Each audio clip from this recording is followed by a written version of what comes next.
রাজনীতি শুধু ক্ষমতার খেলা নয়, অর্থনীতি শুধু সংখ্যার মেলা নয়, সমাজনীতি কেবল তত্ত্বের জাল নয়, আর দুর্নীতি শুধু শিরোনামে আটকে থাকা গল্প নয়। যে কথাগুলো আমরা প্রতিদিন শুনি কিন্তু সহজভাবে বুঝতে পারি না, যে সিদ্ধান্তগুলো আমাদের জীবন বদলে দেয় কিন্তু কেউ সহজ করে বলে না। এখানে আমরা চেষ্টা করব জটিল কথাকে সহজ ভাষায় ব্যাখ্যা করতে, অস্পষ্ট বিষয়কে স্পষ্ট করে তুলে ধরতে।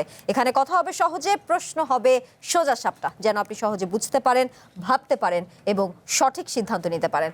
আমন্ত্রণ কঠিন কথা সহজে, সাথে আছি তানিয়া হারুন।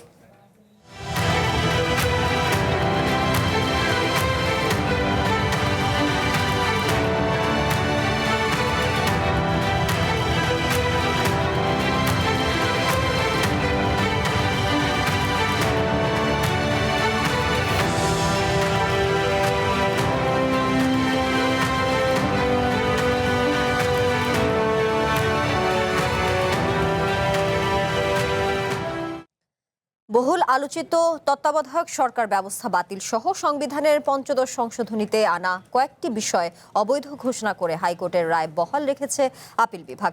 আইনমন্ত্রী মোহাম্মদ আসাদুজ্জামান জানিয়েছেন, আগামী জাতীয় সংসদ নির্বাচন তত্ত্বাবধায়ক সরকারের অধীনে অনুষ্ঠিত হবে। তত্ত্বাবধায়ক সরকার বিএনপির আন্দোলনের ফসল। 1996 সালে সংবিধানের ত্রয়োদশ সংশোধনীর মাধ্যমে তত্ত্বাবধায়ক সরকার ব্যবস্থাকে সাংবিধানিক রূপ দেওয়া হয়। নানা রাজনৈতিক চড়াই উতরাইয়ের পর 2011 সালের 30 জুন জাতীয় সংসদে পঞ্চদশ সংশোধনী পাশের মাধ্যমে তত্ত্বাবধায়ক সরকার ব্যবস্থা বাতিল করা হয়। তত্ত্বাবধায়ক সরকার কেন চালু করা হয়েছিল, কোন প্রেক্ষাপটে বাতিল করা হয়েছিল, আর কেনই বা আবার চালু করা হলো? তত্ত্বাবধায়ক সরকার ব্যবস্থার রাজনীতি নিয়েই আজকের কঠিন কথা সহজে। আজকে আমাদের সাথে স্টুডিওতে আছেন বাংলাদেশ জাতীয়তাবাদী দল বিএনপি সহ স্বনির্ভর বিষয়ক সম্পাদক ও সংসদ সদস্য নীলোফার চৌধুরী মনি, আছেন বাংলাদেশের বিপ্লবী ওয়ার্কার্স পার্টির সাধারণ সম্পাদক সাইফুল হক, এবং আছেন অল্টারনেটিভসের সংগঠক ডাক্তার তাজনুভা জাবের। আপনাদের তিনজনকে আমন্ত্রণ জানাচ্ছি আজকের কঠিন কথা আয়োজনের এই অনুষ্ঠানে। বহুল আলোচিত তত্ত্বাবধায়ক সরকার ব্যবস্থা বাতিল সহ সংবিধানের পঞ্চদশ সংশোধনীতে আনা কয়েকটি বিষয় অবৈধ ঘোষণা করে হাইকোর্টের রায় বহাল রেখেছে আপিল বিভাগ। শুরুটা করতে চাই নীলোফার চৌধুরী মনি আপনাকে দিয়ে। 1991 সালে বিচারপতি শাহাবুদ্দিন আহমেদের নেতৃত্বে একটি অনানুষ্ঠানিক অন্তর্বর্তীকালীন সরকারের অধীনে নির্বাচন হয়েছিল, কিন্তু 1996 সালে আমরা দেখেছি সংবিধানের ত্রয়োদশ সংশোধনীর মাধ্যমে তত্ত্বাবধায়ক সরকার ব্যবস্থাকে সাংবিধানিক রূপ দেয় বিএনপি সরকার। শুরুতেই জানতে চাই, তত্ত্বাবধায়ক সরকার গঠনের আগের রাজনীতি কিংবা নির্বাচন ব্যবস্থায় কি কি সংকট ছিল? ধন্যবাদ আপনাকে, যারা শুনছেন আমার শুভেচ্ছা অভিনন্দন। দেখেন, তত্ত্বাবধায়ক সরকারটা তো প্রথমে বিএনপি যখন ক্ষমতায় ছিল দিতে চান নাই, এটাই স্বাভাবিক। যেভাবে নির্বাচন হচ্ছিল, যদিও 91 সালে অনেকটা তত্ত্বাবধায়কের আদলেই নির্বাচনটা হয়েছিল স্বৈরাচার পতনের পরে, তারপরে তো এটা তো আসলে কোনো ব্যবস্থা ছিল না। তো আওয়ামী লীগ আপনার এটা নিয়ে যে আন্দোলনটা করেছিল এবং আজকের বিরোধী দলের ব্রোন চাইল্ড হিসেবে খ্যাত, তাদের মাধ্যমে আওয়ামী লীগ 96 পর্যন্ত প্রচণ্ড আন্দোলন করেছিল এবং তারা অনেক দিন সংসদ বর্জন করেছিল, অনেক হতাহত হয়েছিল এবং একটা পর্যায়ে দেশনেত্রী বেগম খালেদা জিয়া বলেছিলেন যে তারা নির্বাচন বর্জন করেছিল এবং একটা পর্যায়ে দেশনেত্রী বেগম খালেদা জিয়া বলেছিলেন যে এভাবে তো আসলে দেওয়া যায় না, এটা তো বিল করতে হবে, বিল আকারে আনতে হবে। সেই জন্য 96-এ উনি ক্ষমতায় এসে উনি কথা দিয়েছিলেন, সেই কথা রেখে উনি আইন পাশ করে ত্রয়োদশ সংশোধনীর মাধ্যমে উনি পাশ করে বিলটা করে দিলেন।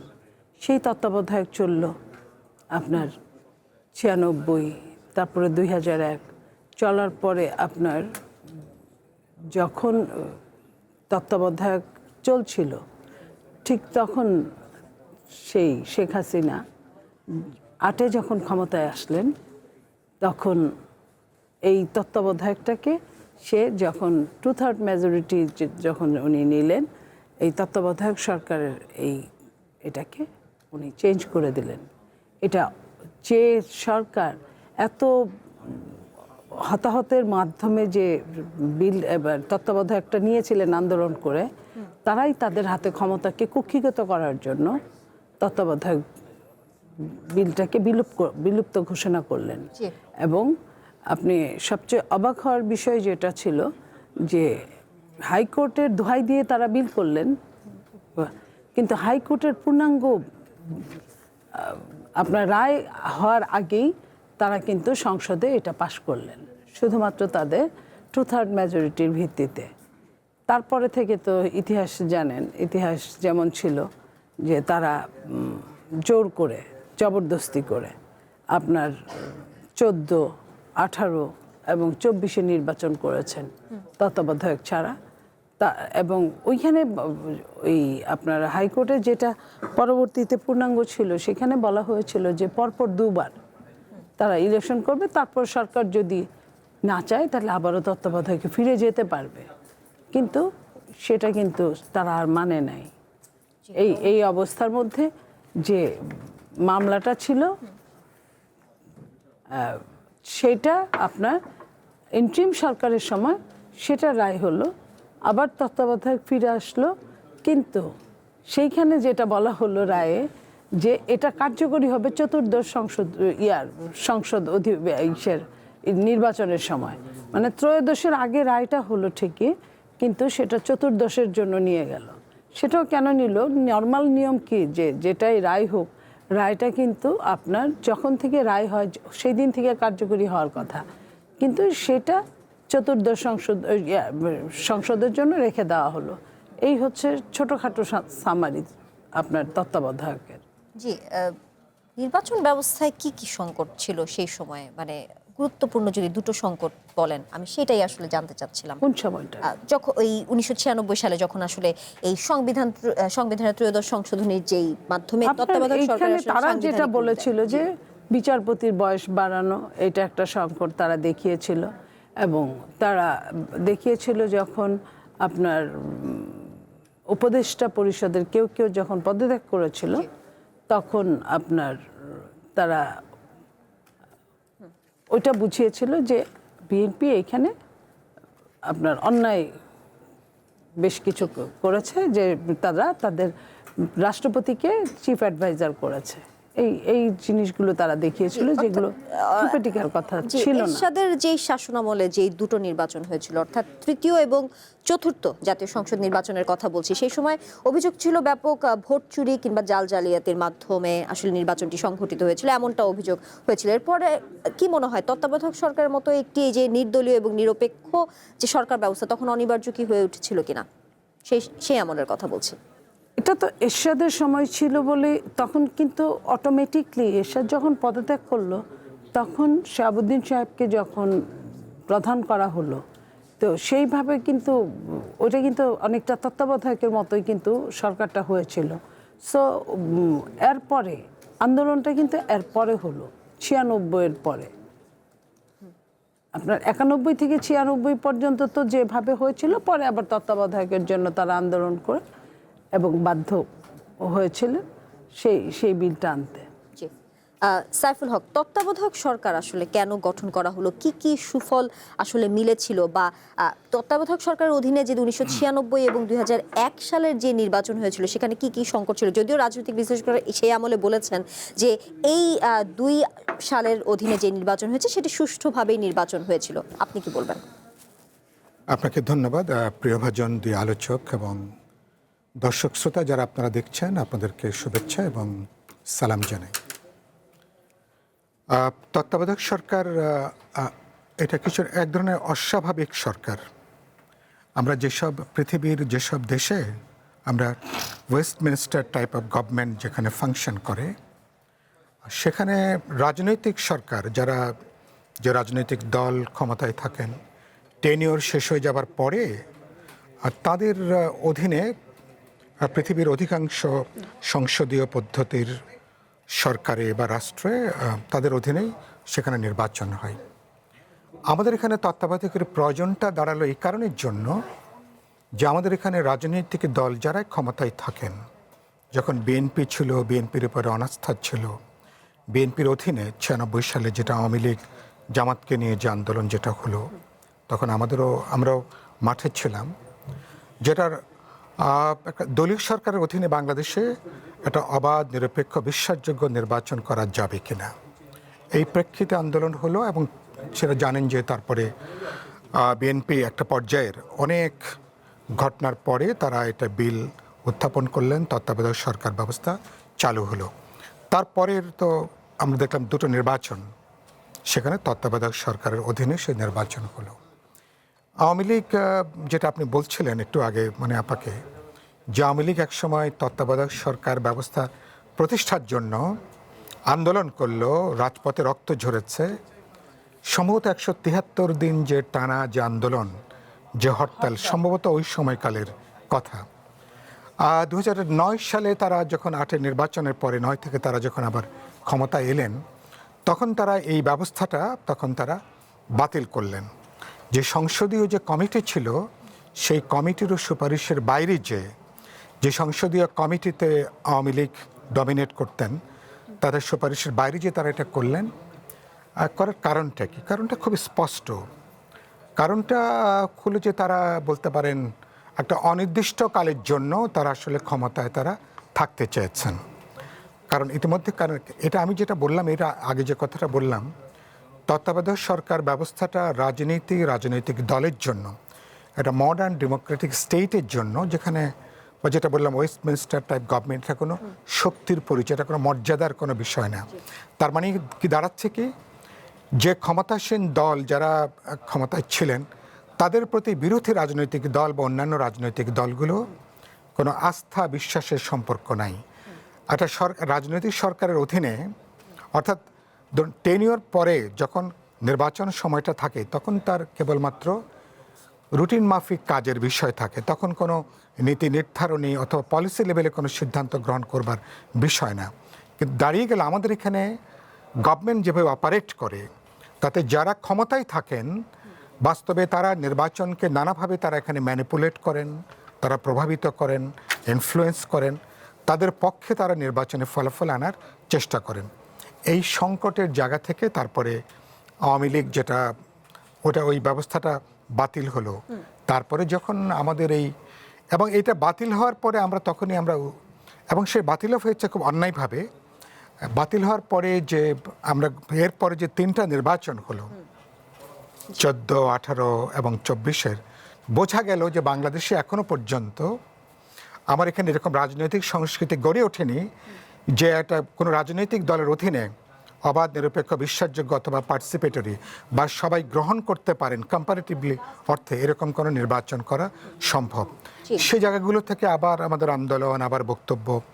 এরপরে যখন গতবার ইন্টারিম সরকারের আমলে, এর আগে থেকে মামলা হয়েছিল, ইন্টারিম সরকারের সময় তখন হাইকোর্ট তখন রায় দিয়েছে, এবং আজকে যেটার আমরা চূড়ান্ত আপিল বিভাগে যার এক ধরনের নিষ্পত্তি হলো, সেই নিষ্পত্তি হলো এই জায়গা থেকে যে আগামী জাতীয় নির্বাচন, এটা পঞ্চদশ সংশোধনীর সবটা না, বেশ যেটা তত্ত্বাবধায়ক সরকার সম্পর্কিত যে বিষয়গুলো, প্রধানত এই বিষয়টাকে তারা আগেকার পঞ্চদশ সংশোধনী থেকে কিছুটা ধারাগুলো বাতিল করেছেন।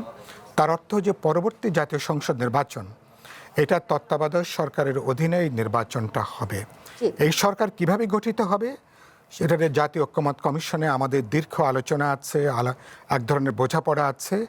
এখন এইটাকে এখন পার্লামেন্টে এটা আবার এই ব্যবস্থা কিন্তু আবার অটোমেটিক আবার কিন্তু এটা যুক্ত হবে না, এটা আবার পার্লামেন্টে এটা বিল আকারে যাবে, এটা আইন প্রণয়ন হবে, আলোচনা হবে, সংবিধানে এটা যুক্ত হবে। তারপরে আগামী পরবর্তী যে জাতীয় নির্বাচন, আজ থেকে ধরুন 4.5 বছর পরে, তখন এটা তত্ত্বাবধায়ক সরকারের অধীনে হবে। এই সরকার কিভাবে চলবে এটা নিয়ে আরও অনেক প্রশ্ন আছে, যেগুলো আমাদেরকে আলোচনা, এবং আপনাকে সম্ভবত আরও প্রায় শতাধিক কর্মসূচি, আপনাকে এই ধরনের প্রোগ্রাম করতে হবে পরবর্তী তত্ত্বাবধায়ক সরকার কিভাবে হবে, তার ক্ষমতা এখতিয়ার, নানা বিষয় নিয়ে। জি, ডাক্তার তাজনুভা জেবিন, যেমনটা সাইফুল হকও বলছিলেন, সেই প্রসঙ্গ ঘিরেই যদি আসি, বলা হয় যে 1994 সালে যে মাগুরা উপনির্বাচনের কারচুপির অভিযোগ ওঠে, এর ফলেই আসলে আওয়ামী লীগের নেতৃত্বে এই বিরোধী দলগুলো তীব্র যেই মুখে 1996 সালে সংবিধানের 13শ সংশোধনের মাধ্যমে তত্ত্বাবধায়ক সরকার ব্যবস্থাকে সাংবিধানিক রূপ দেওয়া হয়। আবার আওয়ামী লীগ সরকারের সময় 2011 সালে সংবিধানের 15শ সংশোধনের মাধ্যমে তত্ত্বাবধায়ক সরকার ব্যবস্থা বাতিল করা হয়।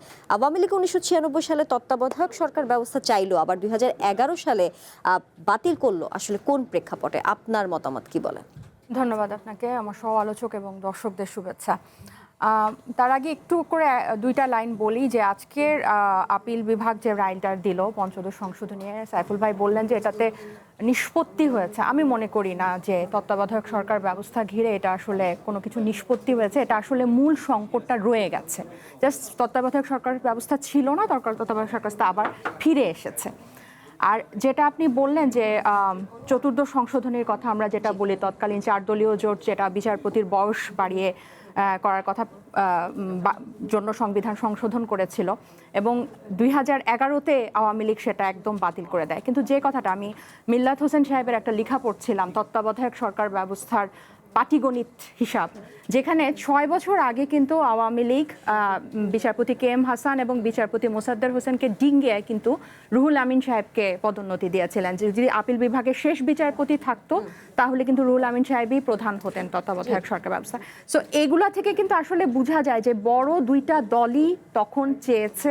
বাংলাদেশে এলো এই প্রথম টাচলেস আরএকে সেন্সেশন ওয়াটার ক্লোজেট, যে তত্ত্বাবধায়ক সরকার ব্যবস্থাটাকে নিজের গ্রিপে রাখতে, যাতে সেটার অধীনে নির্বাচনটা হয়।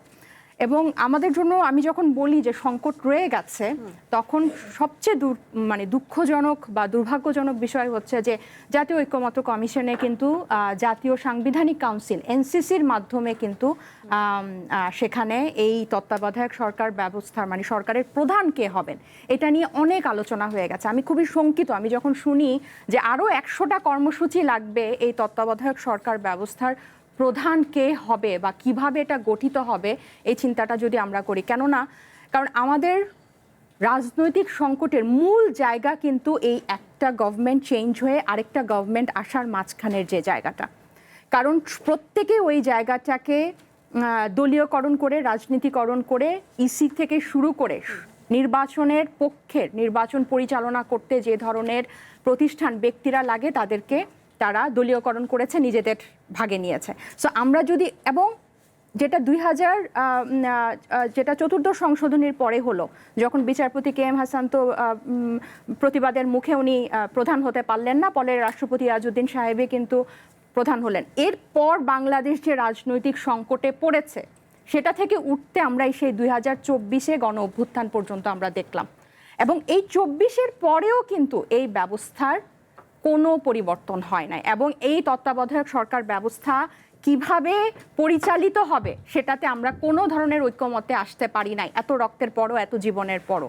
সো এখন যখন আইনমন্ত্রী বলেন যে এটা রাজনৈতিক অঙ্গীকার ছিল এবং তাদের আন্দোলনের ফসল, আমি প্রশ্ন করতে চাই এই অঙ্গীকারটা কিসের রাজনীতির? কারণ আমরা কিন্তু পুরনো উদাহরণগুলো দেখে এসেছি, এবং এখনও যদি 4.5 বছর পর একদম সরকার পরিবর্তনের বা নির্বাচনের আগে তড়িঘড়ি করে আমরা যদি আবার যে জিনিসটা মূল, আমার একটা ব্যক্তিগত মতামত হচ্ছে গত অন্তর্বর্তী সরকারের সংস্কার কমিশনের আলোচনায় যদি একটা জিনিস ফিক্স হওয়া জরুরি ছিল সব পক্ষের মতামতের ভিত্তিতে, সেটা ছিল, আমি আজকেও ফেসবুকে লিখছিলাম যে সেটা ছিল এই তত্ত্বাবধায়ক সরকার ব্যবস্থা ফিক্স করা, যে এটা কিভাবে পরিচালিত হবে, কারা কারা এখানে থাকবেন, কোন কোন উপদেষ্টা থাকবেন, সবচেয়ে ইম্পর্টেন্ট প্রধান উপদেষ্টা কিভাবে নির্বাচিত হবেন, যাতে আমরা পরবর্তী জাতীয় নির্বাচনটাকে দলীয়করণ মুক্ত রাখতে পারি। বিশেষ করে যেসব রাজনৈতিক সংকট আমরা 96-এর পর দেখেছি, 2000-এর পর দেখেছি, এবং আপনি যেটা বললেন এরশাদের শাসন আমলে যে 2টা নির্বাচন, এবং এরপরে যখন শাহাবুদ্দিন সাহেব এসে যে তত্ত্বাবধায়ক সরকার যে সরকার গঠন করেছিল ওইটাও এইটার আদলেই ছিল, পরবর্তী সংসদ সেটাকে বৈধতা দিয়েছে। সো ওই পিছনে যাতে আমাদেরকে নিতে না হয়। আপনি এখন কিন্তু স্বৈরশাসকের পতনের পর আমরা যখন বলি এটা নতুন বাংলাদেশ, আপনাকে নতুনভাবে চিন্তা করতে হবে। আপনি যদি সেই সিস্টেমটাই রেখে দেন কোনোভাবে, এখন যখন আপনি বললেন যে না বিএনপি তত্ত্বাবধায়ক সরকার ব্যবস্থা ফিরে এনেছে, শুনতে মনে হবে যে সব ঠিক হয়ে গেছে, কিন্তু আসলে কিন্তু কিছু ঠিক হয় নাই। মূল জায়গাটা, মূল সংকটটা কিন্তু অপরিবর্তিত রয়ে গেছে। আমি যেটা বলতে আমি কি শেষ আমার? জি, আপনি বলেন, শেষ করুন, তারপর না বলুক মাঝখানে, যেহেতু না যদি আপনি শেষ না আমি তো এটা শেষ হয়ে গেল, ওটা শেষ হয়ে গেল। না উনি যে পয়েন্টটা বলছিলেন ওই পয়েন্টটা আমি একটু ইন্টারভেন করার জন্য, যে আমরা তত্ত্বাবধায়ক সরকার ব্যবস্থাটা ফিরলো, হ্যাঁ এটা ব্রডলি এটা ঠিক আছে, কিন্তু কিভাবে ফিরলো আমি বলেছি আপনাকে হয়তো শতাধিক টেলিভিশনে প্রোগ্রাম করতে হবে এটা নিয়ে, যে কিভাবে এটা ফিরবে, এর কম্পোজিশন কি হবে। ঐকমত্য কমিশনে একটা ব্রডার কনসেনসাস যে সরকারি দল এবং বিরোধী দল যারা পার্লামেন্টে থাকবেন তাদের সাথে আলাপ আলোচনা এবং কিভাবে হবেন, এটার বাছাই কমিটি কিভাবে হবে, আলাপ আলোচনা কিভাবে হবে, আমরা মাসের পর মাস এটা নিয়ে আমরা আলোচনা করেছি। ব্রডলি এক ধরনের বোঝাপড়াটা এসছে এক, এবং সেই বোঝাপড়াটা জুলাই সনদ যেটা আমরা স্বাক্ষর করি রাজনৈতিক দলগুলো, সেখানে তত্ত্বাবধায়ক সরকার ব্যাপারে এক ধরনের বক্তব্য আছে, কিন্তু এটা নিয়ে রাজনৈতিক দলগুলোর মধ্যে তত্ত্বাবধায়ক সরকার ব্যবস্থা নিয়ে কোনো দ্বিমত নেই। যারা অভ্যুত্থান পরবর্তী যারা এখন রাজনৈতিক স্ফেয়ারে আছেন অথবা যারা পার্লামেন্টে যে দলগুলো আছে, আমরা জাতীয় ঐকমত্য কমিশনে যে 30টা দল যারা অংশ নিয়েছিলেন সেখানে তত্ত্বাবধায়ক সরকার ব্যবস্থা ফিরবে এটা আনতে চান, এটা নিয়ে ব্রডলি একটা বড় দাগের মতামত আছে, সম্মতি আছে, এক ধরনের বোঝাপড়ার জায়গা আছে।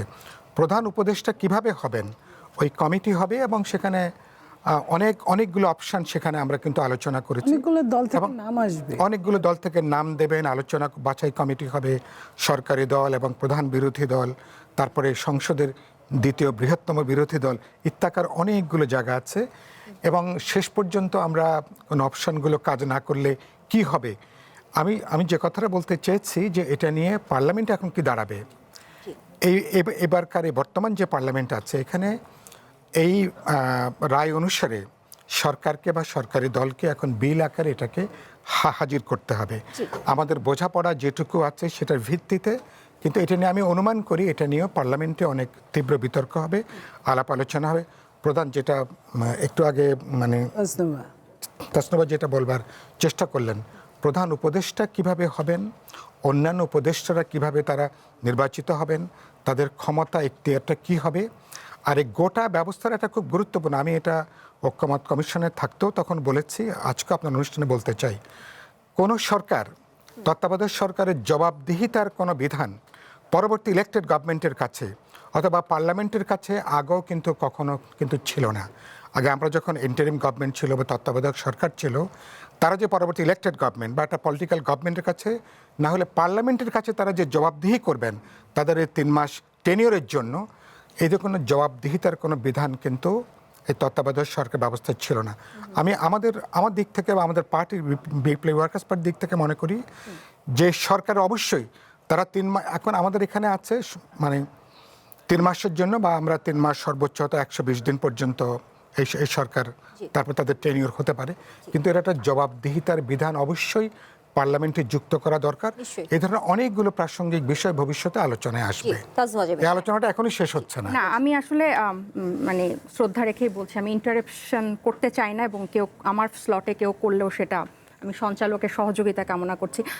অন্তর্বর্তী সরকারের সময় যে ঐকমত্য কমিশন হয়েছিল এবং সেখানে কিন্তু এটা এই যতটুকু বক্তৃতা যতটুকু কথা বললেন এই পুরো আলোচনাটা হয়েছিল। 3টা পদ্ধতির কথা কিন্তু এনসিসির মাধ্যমে নির্বাচন করার কথা ছিল, এবং শেষ পর্যন্ত কিন্তু সেটাকে বিচার বিভাগ থেকে আলাদা রাখা যায় না। সো এটা নিয়ে কিন্তু ডিবেট ছিল, এবং ঠিক এই স্পেসিফিক অনেকগুলো পয়েন্টের সাথে এই পয়েন্টেও কিন্তু বিএনপির নোট অফ ডিসেন্ট ছিল, এবং ওটার উপরে কিন্তু গণভোট পাশ হয়েছে, নোট অফ ডিসেন্ট সহ কিন্তু গণভোট পাশ হয়েছে। তাহলে সেই গণভোটের রায় উপেক্ষা করে কিন্তু আমরা আজকে কালি কি করলাম, আমরা যে জিনিসটা এক্সপেক্টেড ছিল যে তত্ত্বাবধায়ক ব্যবস্থা ফিরে আসবে, আমি যে জায়গাটাতে পয়েন্টটা বলতে চাচ্ছি যে এই আলোচনাগুলা বিষাদ যে আলোচনাগুলা সেই আলোচনাগুলো হয়ে গেছে, এবং আমরা একটা অনিচ্ছা প্রকাশ করেছি, আমরা একটা অনিচ্ছা দেখেছি বড় দলগুলোর পক্ষ থেকে। বড় দলগুলোর এটা আমি যেটা বলি, এটা তাদের একটা সদিচ্ছার অভাব ছিল যে এই ব্যাপারটা মীমাংসা হোক, এই ব্যাপারটা ইজিলি মীমাংসা করা যেত এটাকে প্রাধান্য দিয়ে, যেহেতু বাংলাদেশের রাজনৈতিক ইতিহাসে এটার দ্বারা অনেক পেছানো, মানে ইতিহাস পিছিয়েছে, বাংলাদেশকে আমরা পিছিয়েছি, ভুগেছে বাংলাদেশ। কিন্তু এই 3টা পদ্ধতি এনসিসি, যে আমার যদি সময় থাকতো আমি পড়ে শোনাতাম, 3টা পয়েন্টে 3টা ভাবে কিন্তু তারা ঠিক করেছে যে 9 সদস্যের একটা হবে, সেখান থেকে 7 সদস্য যদি একজন নাগরিককে মানে বাংলাদেশের একজন নাগরিককে ডিসাইড করে, সেখানে যদি 7 জন ভোট দেয় সেটা হবে। এরপর না হলে আপিল এবং সুপ্রিম কোর্টের বিচারপতিদের মাঝখান থেকে ভোটের মাধ্যমে হবে, আরেকটাও পদ্ধতি ছিল। কিন্তু এখানে কিন্তু শেষ পর্যন্ত বড় দলগুলো বা অন্যান্য অনেক দলের সবাই কিন্তু একমতে পৌঁছায় নাই, এবং গণঅভ্যুত্থানপন্থী যে যারা সংস্কারের ব্যাপারে অনড় ছিল তখন, আপনার নিশ্চয়ই ওই 2 বছরের কথা মনে আছে 24শে জুলাইয়ের পরে, সবাই কিন্তু এই বিষয়টার উপর অনেক বেশি জোর দিয়েছিল। যত না আমরা উচ্চকক্ষ নিয়ে, যত না আমাদের অন্যান্য পয়েন্ট নিয়ে আমাদের বেশি জোর ছিল, এই পয়েন্টটার প্রতি কিন্তু আমাদের জোরটা সবচেয়ে বেশি ছিল। যদি একটু সংক্ষিপ্তভাবে জানতে চাই যে বারবার নির্বাচনকালীন সরকার নিয়ে বিতর্ক হয় বাংলাদেশে, সেটি আসলে কেন, মূল সমস্যাটা কোথায়, যদি আপনি একটি সমস্যা বা দুটি? ক্ষমতা একটাই, এটা একটা, এখানে কোনো যদি কিন্তু বা কিছু নাই, একটাই যে তারা ক্ষমতাটাকে ধরে রাখতে চায়, ওই নির্বাচনটাকে পলিটিসাইজ করে। জি, এই প্রশ্ন ধরে আমার কথা হচ্ছে এই আলোচনা হয়ে গেছে, কিন্তু আমরা সিদ্ধান্তে পৌঁছাতে অনীহা দেখিয়েছি। জি, আমরা আবারও আলোচনায় ফিরব। নীলোফার চৌধুরী মনি, আপনার কাছে আসবো এই একই প্রসঙ্গ ঘিরে একটি বিরতি নিয়ে ফিরছি। কঠিন কথা সহজে অনুষ্ঠানে এই পর্যায়ে একটি বিরতি নিচ্ছি, সঙ্গে থাকুন। বাংলাদেশে এলো এই প্রথম টাচলেস আরএকে সেন্সেশন ওয়াটার ক্লজেট। স্বাগত আরও একবার কঠিন কথা সহজের আজকের আয়োজনে। নীলুফার চৌধুরী বনি, তাজনুবা জামিন যেমনটা বলছিলেন, আইনমন্ত্রী আসাদুজ্জামানের যেই বক্তব্য সেটি ঘিরে আসলে কিসের অঙ্গীকার, সেটি নিয়ে নিশ্চয়ই আপনি উত্তর বলবেন। তার সাথে একটু পিছনে ফিরে যেতে চাই। 2006 সালে তত্ত্বাবধায়ক সরকার গঠন নিয়ে যখন রাজনৈতিক যে অস্থিতিশীলতা বা অচলাবস্থার কারণে দেশে জরুরি অবস্থা জারি হয় এবং সেনা সমর্থিত বিতর্কিত তত্ত্বাবধায়ক সরকার ক্ষমতা নেয়, যা পরবর্তীতে 111 সরকার নামে পরিচিত হয়। 2006 সালে তত্ত্বাবধায়ক সরকার নিয়ে সংকট তৈরি হয়েছিল কিনা, কি বলবেন, বা কেন? এটা তো সংকটটা এরকম তৈরি হয়েছিল যে শেষে যখন রাষ্ট্রপতিকেই দিতে হয়েছিল সেটার প্রধান হিসেবে। এখন আমার কথা হচ্ছে যে আপনার তত্ত্বাবধায়কটা আপনি যদি সবগুলো দল যারা যদি না মেনে নেয়, লাইক 2 বছর বাড়ানোর সময় 2 বছর যত না সমস্যা করেছিল, তার চেয়ে অনেক বেশি সমস্যা করেছিল আপনার হাসান সাহেবের সেই ছাত্র রাজনীতির সময় কেউ না কেউ কোনো না কোনো দল করে। আমরা পরবর্তীতে দেখেছি আপনার তত্ত্বাবধায়ক ছিল না ঠিক, কিন্তু শেখ হাসিনার সেই স্বৈরশাসন আমলে রকিব মার্কা, আপনার ইসি, সিসি থেকে শুরু করে 3-4টা সিসি সবগুলোই কিন্তু এরকম বিভিন্নভাবে তারা নিজেরাই নিজেদেরকে ঘোষণা দিতেন, আমি ছাত্রলীগের এই ছিলাম, ওই ছিলাম। হ্যাঁ, তো তারা এসছে সেখানে কিন্তু শপথবদ্ধ রাজনীতিক, হ্যাঁ শপথবদ্ধ রাজনীতি, শপথবদ্ধ রাজনীতি বলতেন বিচারপতিরা। সেইখানে বিএনপি তো দূরের কথা, কেউই কারো কোনো সেখানে আপনার ভয়েস ছিল না, ভয়েস রেইজ করতে দেওয়া হয় নাই সেই সময়টায়। তো তারা যা ইচ্ছা তাই করেছে, সেটা নিয়ে কোনো কথা নাই। অথচ যে হাসান সাহেবকে নিয়ে এত কথা, সেই হাসান সাহেবই কিন্তু আপনার নিজেই কিন্তু বিব্রত বোধ করেছিলেন হওয়ার জন্য। উনি কিন্তু নিজেও ইন্টারেস্ট ছিলেন না, হতে চান নাই, হন নাই। তারপরেও এই নিয়ে এত জল ঘোলা করা হলো।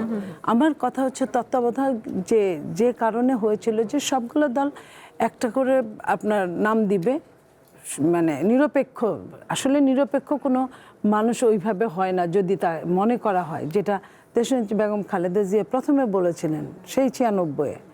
তো সেই কথার প্রেক্ষাপটে বলি, তো হাসান সাহেবকে তারা মেনে নিলেন না, কিন্তু তাদের সময়ে তারা যে কাজগুলো করেছিলেন সেটা কিন্তু কোনো মানে এটা হিসাবের বাইরে।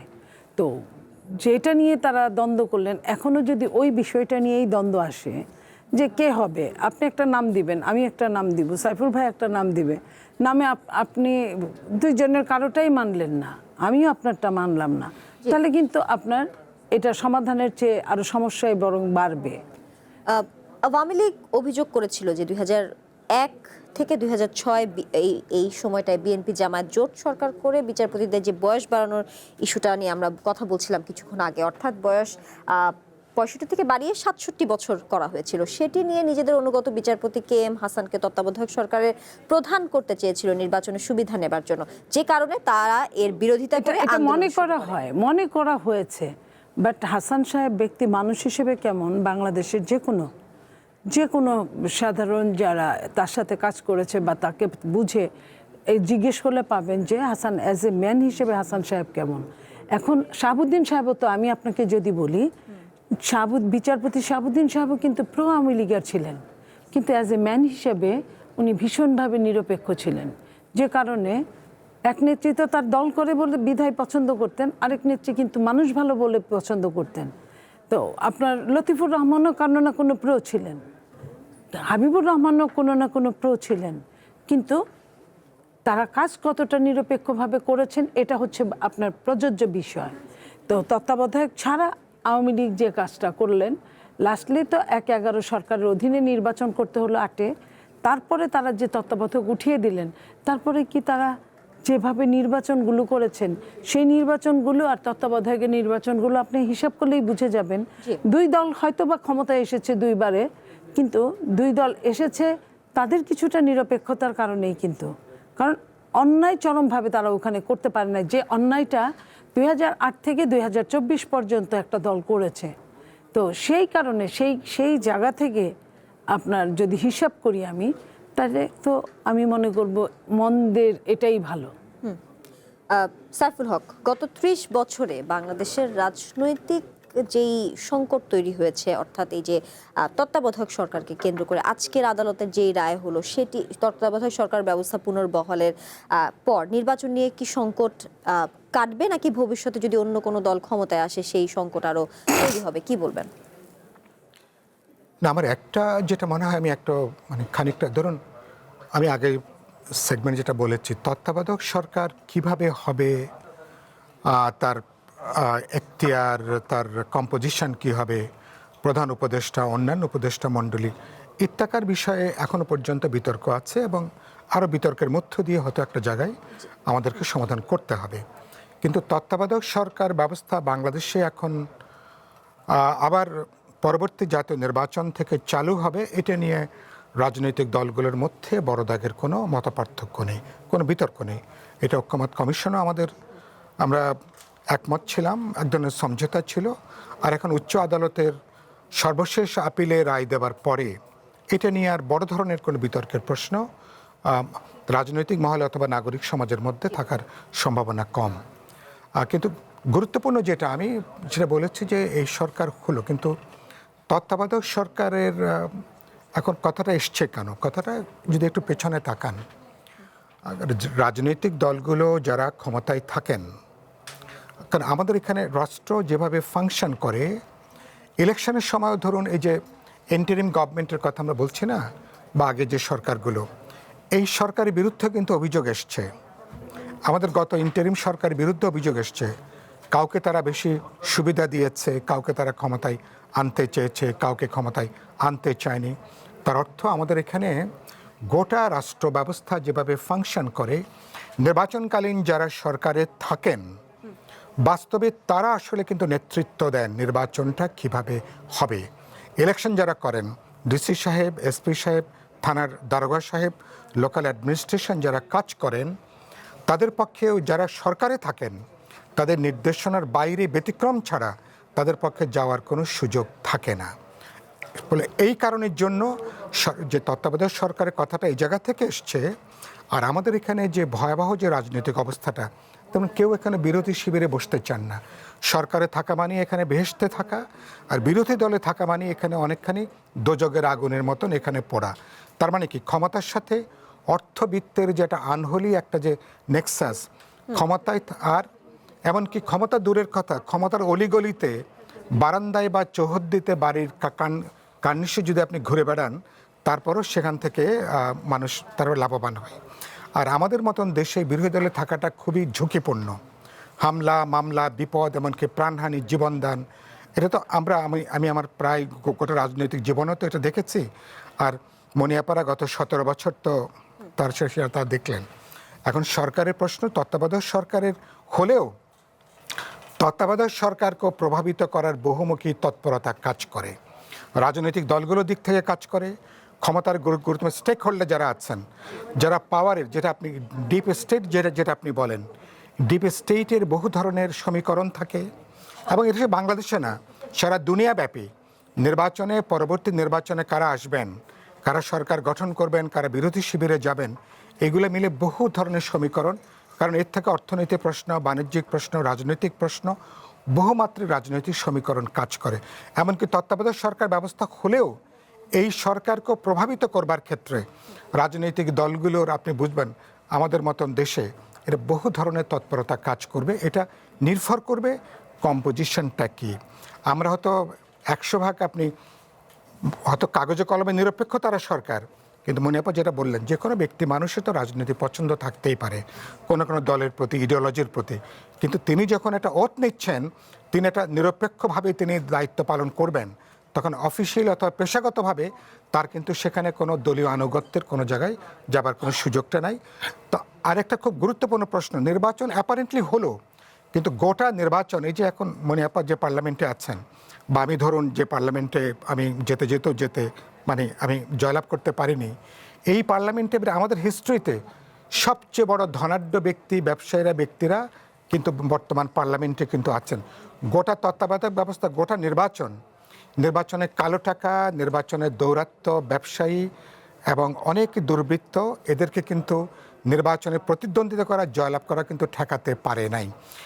এই প্রশ্ন কিন্তু আপনার মিডিয়া সহ, আপনি তো ধরেন বহুদিন পরে চ্যানেল 1 আবার আপনারা সম্প্রচার এসছেন, জাতীয় কোনো গণমাধ্যম গত যে নির্বাচন হলো, আমাদের হিস্ট্রিতে সবচেয়ে বড় টাকার খেলাফ হচ্ছে গত জাতীয় নির্বাচন। কোনো জাতীয় মিডিয়া কিন্তু এই প্রশ্নগুলো কিন্তু অ্যাড্রেস করেন নাই। ফলে গোটা নির্বাচনটা সমাজের 5 থেকে 10 ভাগ মানুষের মধ্যেই সীমাবদ্ধ। এটা বাকি মানুষের কেবলমাত্র কোনো একটা মার্কায় ভোট দেওয়া ছাড়া তাদের অন্য কোনো তাদের সুযোগটা নেই।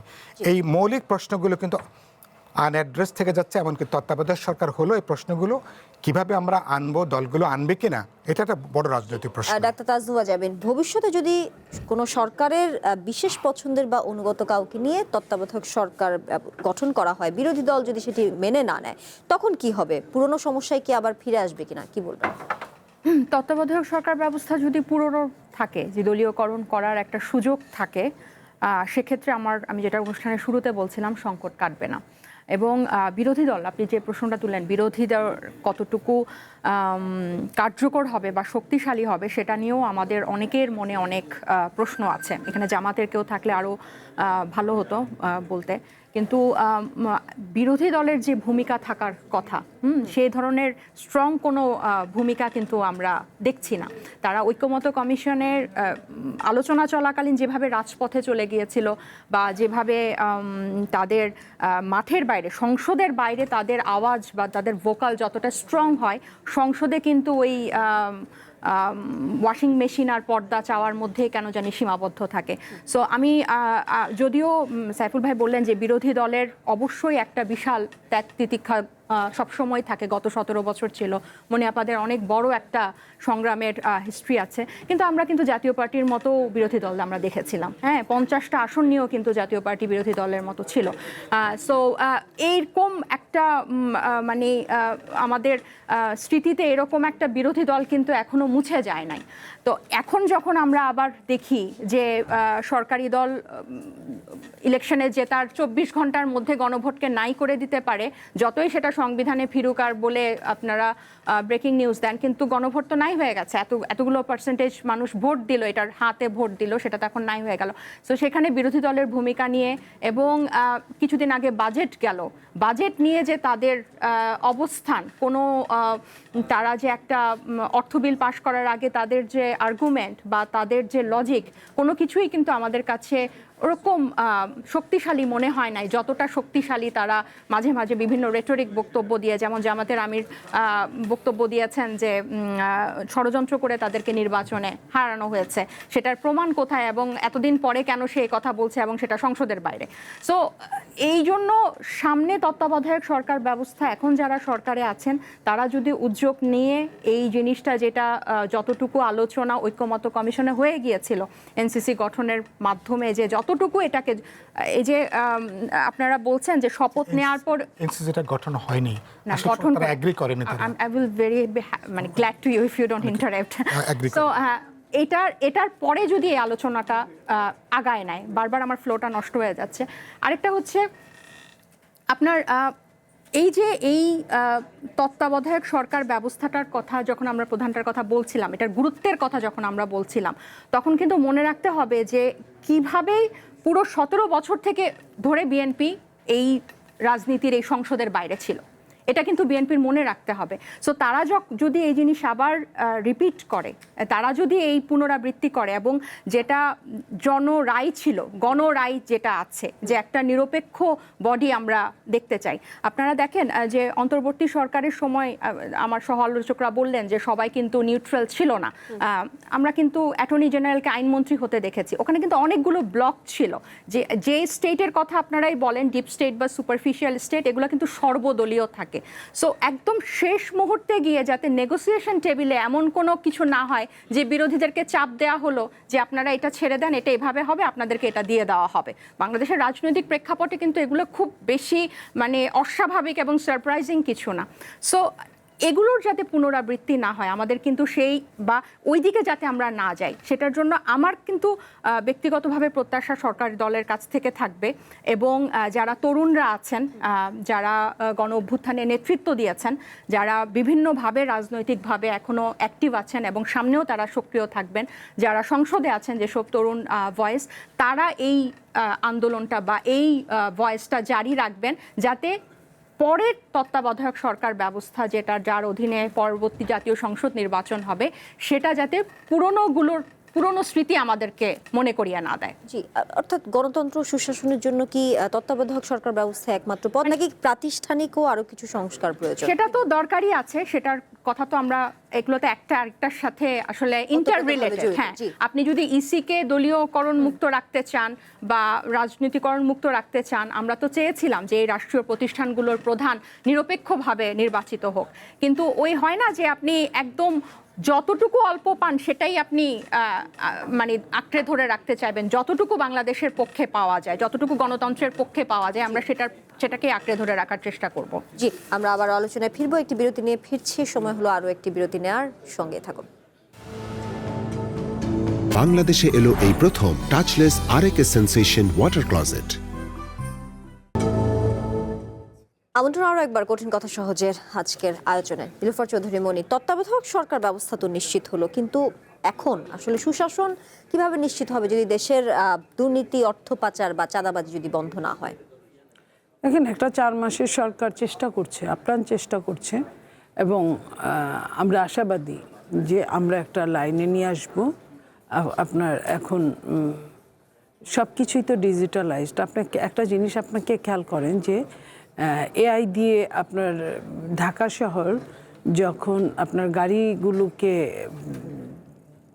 মার্ক করা যাচ্ছে, তখন কিন্তু আগের চেয়ে অন্যায়টা একটুখানি কমেছে, মানে রাস্তার গাড়িগুলো, এবং এটা যখন সম্পূর্ণরূপে হবে সেটাও কমবে।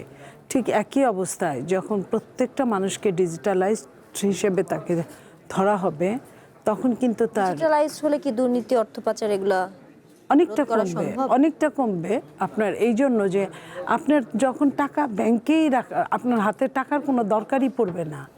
আপনার কাছে কত কি আছে যে কেউ কিন্তু, সরকার কিন্তু আপনাকে সার্চ দিলেই পেয়ে যাবে আপনি কোথায় আছেন।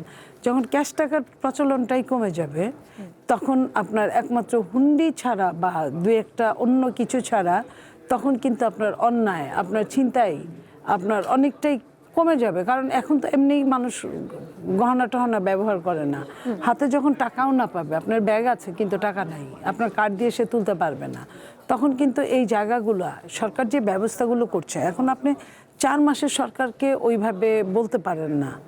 আপনি 1 বছর যাক, 1.5 বছর যাক, তারপরে যদি না হয় সেটা আপনি বলতে পারেন। তো আমি মনে করি যে সুশাসন সময়ের ব্যাপার। জি, সাইফুল হক, 2014 থেকে 2024 সাল পর্যন্ত যেই নির্বাচনের নামে যে প্রহসন আসলে হয়েছিল, দেশের গণতন্ত্র ক্ষতিগ্রস্ত হয়েছে, সেই ক্ষেত্রে যদি তত্ত্বাবধায়ক সরকার ব্যবস্থা সেই সময় থাকতো, তাহলে সেটা কি সম্ভব হতো? কিংবা তত্ত্বাবধায়ক সরকার ব্যবস্থা একনায়কতন্ত্র প্রতিষ্ঠার কি কোনো সুযোগ আছে? না, অ্যাটলিস্ট একটা তো যে আপনার আওয়ামী লীগের ব্যাপারে আমাদের সবচেয়ে বড় অভিযোগটা কি? অভিযোগটা হচ্ছে এটা যে আপনি নিয়মতান্ত্রিকভাবে সরকার পরিবর্তনের যে সুযোগটা, 5 বছর পর পর একটা ভোট হবে, ভোটাররা তার পছন্দের দল বা প্রার্থীকে তারা দ্বিধাহীনভাবে, ভয়শূন্যভাবে তারা নিরাপদে ভোট দেবেন এবং তাদের দল বা প্রার্থীকে তারা ইলেক্টেড করবেন। আওয়ামী লীগ এই সুযোগটা পুরোপুরি বন্ধ করে দিয়েছিল। নির্বাচন হয়েছে, কিন্তু গোটা ব্যবস্থাটা এমন করে সাজানো হয়েছে, এটার সাথে আপনার ওই প্রশ্ন আমি একটু অ্যান্সার করব। শুধু তত্ত্বাবধায়ক সরকার ব্যবস্থা চালু হলেই অবাধ, নিরপেক্ষ, বিশ্বাসযোগ্য নির্বাচন করা যাবে না যদি নির্বাচন কমিশনকে সত্যি সত্যি তাকে ক্ষমতা সম্পন্ন, তাকে নিজের মাজার উপরে, পায়ের উপরে দাঁড়ানো এবং তাকে নিরপেক্ষ এবং কার্যকর প্রতিষ্ঠান হিসাবে ইলেকশন কমিশন, যদি গড়ে উঠতে না পারে, কারণ ফাইনালি ইলেকশনের আমি সেজন্য বলেছি রাইট, সেজন্য বলেছি যে শুধু তত্ত্বাবধায়ক সরকার না, নির্বাচন কমিশন এমনকি উচ্চ আদালত, বিচার ব্যবস্থা কিভাবে ডেমোক্রেটাইজ হবে, গোটা বিচার ব্যবস্থাকে আমি প্রায় বলি যে বিএনপি 17 বছর ধরে যে ধরনের বিচার ব্যবস্থা বিএনপি দেখতে চেয়েছে, বা ভবিষ্যতে বিএনপি যখন বিরোধী দলে যাবে তখন বিএনপি যে ধরনের বিচার ব্যবস্থা দেখতে চাইবে, এখন তো উচিত হচ্ছে বিএনপিকে ওই ধরনের একটা নিরপেক্ষ, শক্তিশালী, একটা রাজনৈতিক হস্তক্ষেপ মুক্ত বিচার ব্যবস্থা গড়ে তোলা। আপনি নিশ্চয়ই ব্যাপারে একমত হবেন, বা যে কোনো শ্রোতারা নিশ্চয়ই একমত হবেন। কিন্তু এসব ব্যাপারে নানা প্রশ্ন ইতিমধ্যে উত্থাপিত হয়েছে। তাহলে তত্ত্বাবধায়ক সরকার একমাত্র ধন্বন্তরী ব্যবস্থা নয়।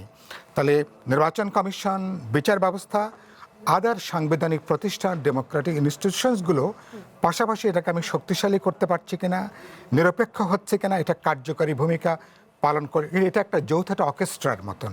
এখানে এককভাবে কারো কোনো ম্যাজিক দেখানোর, কোনো সার্কাস দেখানোর সুযোগ নেই।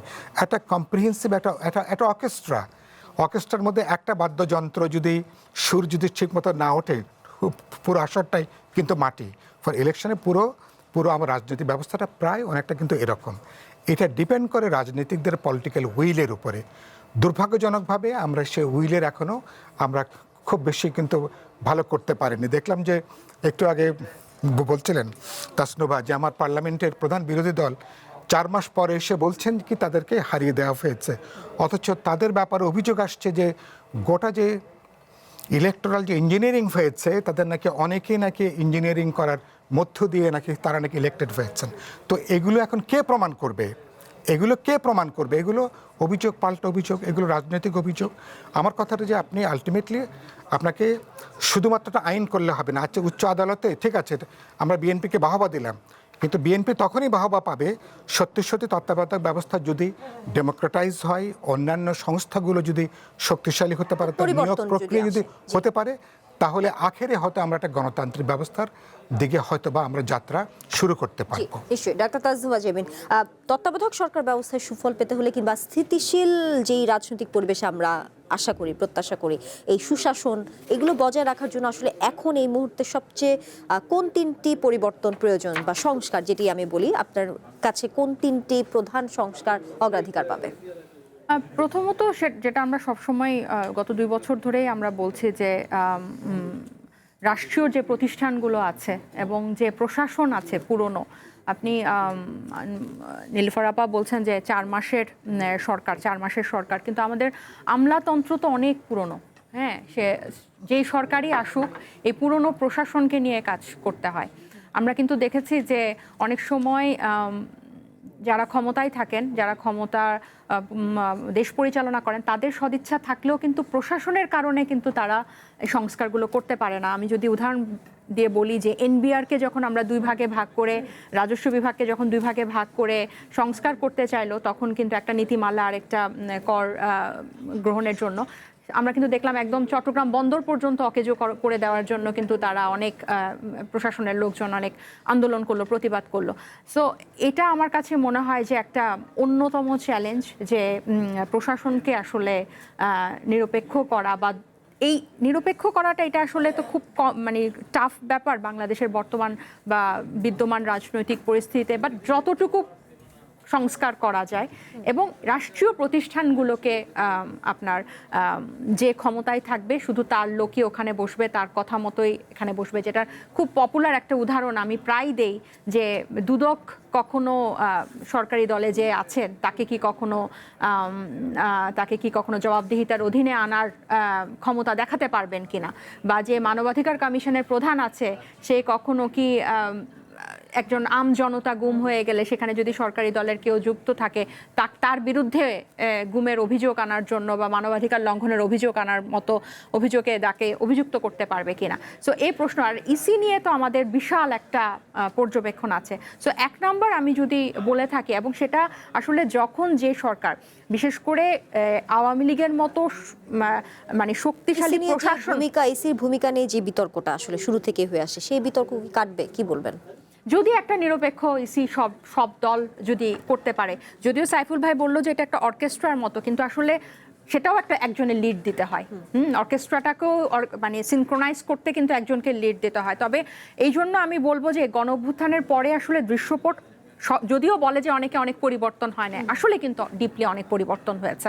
এখন কিন্তু মানুষ সহজে এটা বলে, আপনি যে কোনো আগে যত কম বাধা পেতেন এখন কিন্তু অনেক বেশি বাধা পাবেন। আমি যেটা বলতে চাইলাম যে আওয়ামী লীগের মতো শক্তিশালী প্রশাসন থাকার পরও, প্রত্যেকটা এজেন্সি তার পক্ষে কাজ করার পরও, পুলিশ তার পক্ষে কাজ করার পরও, প্রশাসন তার পক্ষে কাজ করার পরও কিন্তু অচেনা অজানা মানুষের নেতৃত্বে কিন্তু তাদের পতন হয়েছে 17 বছরে, কি না ছিল তাদের। সো এটা দেখে কিন্তু 5th আগস্ট পরবর্তী যেই ক্ষমতায় আসবে তার কিন্তু এই লেসনটা নিতে হবে। যখনই আপনি এই রাষ্ট্রীয় প্রতিষ্ঠানগুলোকে নিজের করার চেষ্টা করবেন, হয়তো 100% হবে না, কিন্তু আপনি ওই 5th আগস্টের আগে কিন্তু ফিরে যাওয়ার সাহস দেখানো মানে নিজেদের জন্যই আত্মঘাতী হবে বলে আমি মনে, সেটা যেই দল গঠন করুক না কেন।